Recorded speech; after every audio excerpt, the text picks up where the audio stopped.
ጤና ይስጥልኝ የተከበራችሁ የዩቲዩብ ቻናል ቤተሰቦች፣ አሁን ስለ ቬኔዙዌላ እየተሰሙ ያሉ ከሹመት እስከ ማድሮ የሚገኝበት እስር ቤት የት ነው የሚሉትና ቻይና፣ ሩሲያና ሌሎች የዓለማችን መሪዎች ማድሮ ስለመያዛቸው ምን አሉ? ዝርዝር መረጃዎችን ይዤ ቀርብ ያለው አብረን እንከታተለው። አድማጮች፣ በቅድሚያም የቬኔዙዌላ ከፍተኛ ፍርድ ቤት ምክትል ፕሬዝዳንቷን ጊዜያዊ መሪ አድርጎ ሾመ። ካራካስ የሚገኘው የቬኔዙዌላ ከፍተኛ ፍርድ ቤት ምክትል ፕሬዝዳንት ዴሊቺ ሮድሪጌዝን የሀገሪቱ ጊዜያዊ መሪ አድርጎ ሾሟል። ሮድሪጌዝ በአሜሪካ ተይዘው ወደ ኒውዮርክ የተወሰዱት ኒኮላስ ማዱሮ ምክትል ሆነው ሲያገለግሉ ቆይቷል። ፕሬዝዳንት ትራምፕ በሰጡት መግለጫ ምክትል ፕሬዝዳንቷ የሀገሪቷ መሪ ሆነው ቃለ መሐላ መፈጸማቸውና ቬኔዙዌላ ድጋሜ ታላቅ ለማድረግ ለምናደርገው ነገር ለመተባበር ፈቃደኛ መሆናቸውን ተናግሯል። ማዱሮ ከዚህ ቀደም ሮድሪጌዝ ሶሻሊስት መንግስታቸውን ለመጠበቅ ላደረጉት ተጋድሎ ነብር ናቸውም ሲሉም ገልጿቸዋል። የ56 ዓመቷ ሮድሪጌዝ ቅዳሜ የትራምፕ አስተዳደር ኒኮላስ ማዱሮ መያዙን ተከትሎ በህይወት ስለመኖራቸው ማረጋገጫ እንፈልጋለን ሲሉ ጠይቆ ነበር። በአውሮፓውያን 2018 ዓ.ም ምክትል ፕሬዝዳንት ሆነው የተሾሙት ሮድሪጌዝ ከዚህ ስልጣናቸው በተጨማሪ የሀገሪቱ የነዳጅ ሚኒስትር ሆነውም ያገለግላሉ።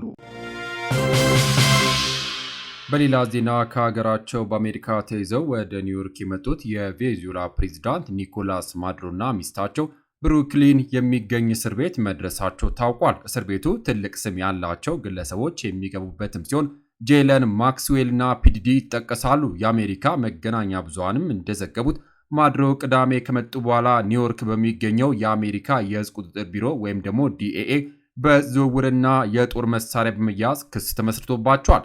ማዱሮ ከዚህ ቀደም የእጽ አዘዋዋሪ ቡድን ኃላፊ ናቸው መባላቸውን ማስተባበላቸው ይታወሳል። ማዱሮና ሚስታቸው ኒውዮርክ ፍርድ ቤት መቼ እንደሚቀርቡ አልታወቀም። ፕሬዝዳንት ትራምፕ ቅዳሜ በሰጡት ጋዜጣዊ መግለጫ ደህንነቱ የጠበቀ ፍትሐዊ ሽግግር ማካሄድ እስክንችል ድረስ ቬኔዙዌላን የምታስተዳድረው አሜሪካ ናት ብሏል። ቬኔዙዌላ ከባድ የውጭ ወታደር ወረራ በሚል የትራምፕን ድርጊት ኮና በመላው ሀገሪቱ የአስቸኳይ ጊዜ አዋጅንም አውጃለች። በመቀጠል ቻይና፣ ሩሲያና ሌሎች የዓለማችን መሪዎች ማዱሮ ስለመያዛቸው ምን እያሉ ነው? የዓለም ሀገራት መሪዎች የአሜሪካው ፕሬዝዳንት ዶናልድ ትራምፕ የቬኔዙዌላ መሪ ስለመያዛቸው የሰጡት ምላሽ የተደባለቀ ነው። ትራምፕ መጠነ ሰፊ ባሉት ቅዳሜ በተደረገ ጥቃት ማዱሮና ሚስታቸው በአሜሪካ ኃይሎች ተይዘው ወደ አሜሪካ እንዲመጡ ተደርጓል። ጥንዶቹ ኒውዮርክ ውስጥ በእጽ ዝውውር ወንጀልም ተከሷል። ዩናይትድ ኪንግደም ጠቅላይ ሚኒስትር ኪር ስታርመር መንግስታቸው ለማዱሮ አገዛዝ እንባ እንደማያፈስ ተናግሯል። ስታርመር ጥቃቱን ዓለም አቀፍ ሕግን የጣሰ ነው ወይ በሚል የቀረበላቸው ጥያቄ ሳይመልሱም ቀርቷል።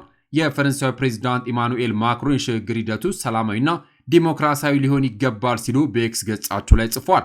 የቬኔዙዌላ ጎረቤቶች ጥቃቱን ሲያወግዙት የማዱሮ የረዥም ጊዜ አጋር የሆኑት ቻይናና ሩሲያም እርምጃውን ተቃውሟል። ቻይና በአንድ ሉዓላዊት ሀገርና ፕሬዝዳንቷ ላይ ጥቃት መድረሱን በተመለከተ በጣም ደንግጠናል፣ በጽኑም እንቃወማለን የሚል አስተያየት ሰጥታለች። ሩሲያን በበኩሏ አሜሪካ የወራሪ ድርጊት ፈጽማለች ስትል ከሳለች። ከትራምፕ መንግስት ጋር አለመግባባት ውስጥ የምትገኘው ኢራን ደግሞ ጥቃቱ የሀገሪቱን ብሔራዊ ሉዓላዊነት የገፈፈ ነው ብላለች። የብራዚሉ ፕሬዝዳንት ሉላ ዳ ሲልቫ በኤክስ ገጻቸው የአሜሪካ ድርጊት የማይታለፍ መስመር የጣሰ ነው ብለው የትራምፕ አስተዳደር ዓለም አቀፍ ሕግን በጣሰ ሁኔታ ሀገራትን ዓለማችን ማጥቃት፣ ግጭት፣ ብጥብጥና አለመረጋጋት ውስጥ ይከታል ብሏል። የኮሎምቢያው ፕሬዝዳንት ጉስቶቫ ፔትሮ ድርጊቱ የላቲን አሜሪካ ሉዓላዊነት ላይ የተቃጣ ጥቃት ነው ሲሉ፣ የኩባው አቻቸው ሚጌል ዲያዝ ካኔ ደግሞ የወንጀል ጥቃት ሲሉ ከሰውታል። የቺሊው ፕሬዝዳንት ስጋት እንደገባቸውም አሳስበው ጥቃቱን ኮንነዋል። የትራምፕ አስተዳደር ከዚህ ቀደም ኩባን እየወደቀች ያለች ሀገር ነው ሲሉ መጥራታቸውም ይታወሳል። በሌላ ዜና ኒኮላስ ማዱሮ በአሜሪካ ተይዘው እንዴት ከሀገራቸው ተወሰዱ? አሜሪካ ልዩ ኮማንዶች ወደ ቬኔዙዌላ ዘልቀው መግባት ጥቃት ፈጽመው ፕሬዝዳንት ኒኮላስ ማዱሮ በቁጥጥር ስር መዋል የወሰዱበትን ተልዕኮ በተመለከተ ጀነራል ዳን ኬን ቅዳሜ ከሰዓት መግለጫን ሰጥቷል። ከድንገተኛ ዘመቻ በፊት፣ በጥቃት ወቅትና በኋላ የተከናወኑና የተከሰቱትን ጉዳዮች በተመለከተ ጀነራሉ ከገለጹት መካከል ዋና ዋና ነጥቦቹ የሚከተሉት ናቸው። የአየር፣ የምድር፣ የውሃ፣ የባህርና የደህንነት መረጃዎች ባለሙያዎች የተልዕኮን ዕቅድ ሲያዘጋጁና ሲያቀናጁ ለወራት ቆይቷል። አርብ ምሽት 4 ሰዓት ከ46 ደቂቃ ላይ ፕሬዝዳንት ዶናልድ ትራምፕ ዘመቻው እንዲካሄድ ትዕዛዝ አስተላለፉ። ዘመቻው አብሶሉት ሮዚልቫ የሚል ስያሜ የተሰጠው ተልዕኮ በምዕራብ ንፍቀ ክበብ በሚገኙ የተለያዩ 20 የአሜሪካ የጦር ሰፈሮች 50 አውሮፕላኖች ወደ ቬኔዙዌላ በማንቀሳቀስ ተጀመረ።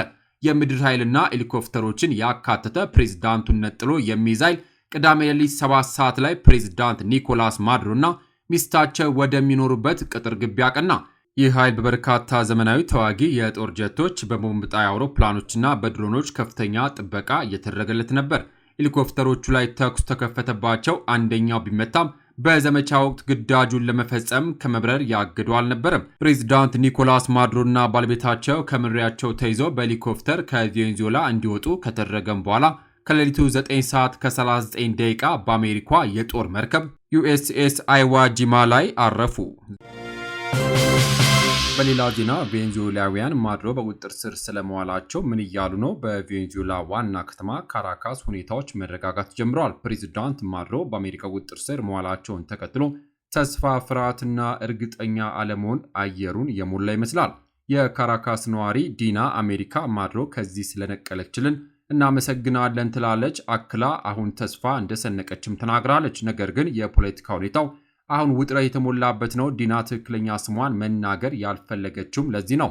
ሌላኛው የካራካስ ነዋሪ የሆነው ሆርጌ ለአሜሪካው ፕሬዝዳንት ዶናልድ ትራምፕ ምስጋና አቅርቦ የሚመጡት ቀናት ግን ቀላል አይሆንም ሲል ለቢቢሲ ይናገራል። ይህ ሰውዬ ከወሰዱልን በኋላ ምንድነው የሚሆነው?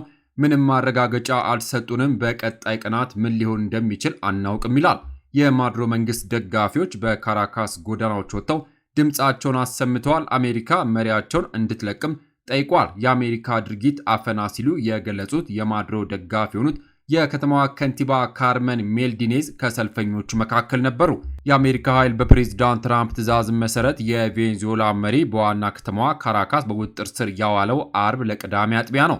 በአውሮፓውያኑ 2004 የተደረገው ምርጫ ህጋዊ ባልሆነ መንገድ አሸንፈዋል ተብሎ በተቃዋሚዎቻቸውና በምዕራባውያን ሀገራት የሚወቀሱት ማዱሮ አደገኛ ዕፅ በማዘዋወርና የጦር መሳሪያ በመያዝ ክስ ቀርቦባቸዋል። ዩናይትድ ሶሻሊስት ፓርቲ መሪ ከአውሮፓውያኑ 2013 ጀምሮ የቬኔዙዌላ ፕሬዝዳንት ሆነው አገልግለዋል።